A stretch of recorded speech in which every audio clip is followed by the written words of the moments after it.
5 ওয়াক্ত নামাজ কালাম পড়ে এরপরেও জাহান্নামে যাবে যারা, তারা হলো 17 শ্রেণীর লোক। আমরা এক নজরে আবারও বলে দিচ্ছি, হারাম খাদ্য যে গ্রহণ করে, 1, 2 আত্মীয়তার সম্পর্ক ছিন্ন করে যে, নাম্বার 3 প্রতিবেশীকে যে কষ্ট দেয়, নাম্বার 4 মা বাবার অবাধ্য সন্তান, মা বাবার কথা শোনে না সে, নাম্বার 5 উগ্র মেজাজি, টেরা, গোয়ার, সবাইকে দমায় রাখে, এই টাইপের লোক।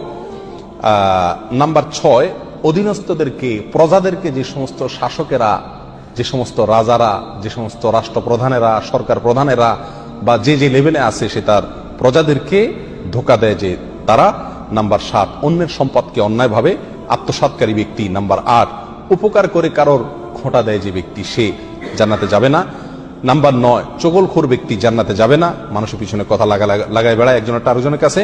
নাম্বার 10 অন্যকে নিজের পিতা হিসাবে, নিজের বাবাকে না বলে, পরিচয় না দিয়ে অন্যকে নিজের বাবা হিসাবে, পিতা হিসাবে পরিচয় দেয় যে ব্যক্তি, সে।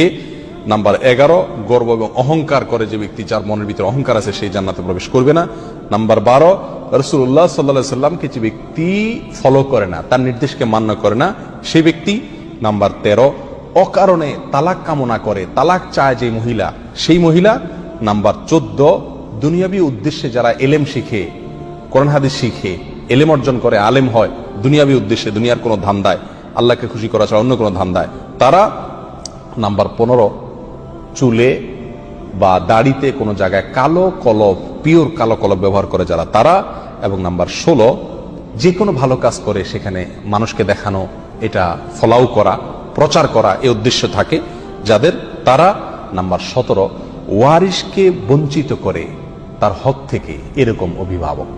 এই শ্রেণীর লোকেরা মুসলমান হয়েও জান্নাতি হতে পারবে না। আল্লাহ তাআলা আমাদের সবাইকে এই দুর্ভাগাদের তালিকা থেকে আমাদের নামগুলোকে বের করে আনার তৌফিক দান করুন।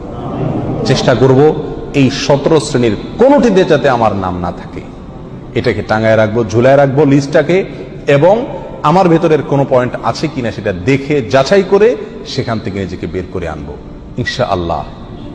এরপরে আল্লাহ সুবহানাহু ওয়া তাআলার কাছে জান্নাত চাইতে পারবো, আশা করতে পারবো জোরালো ভাবে।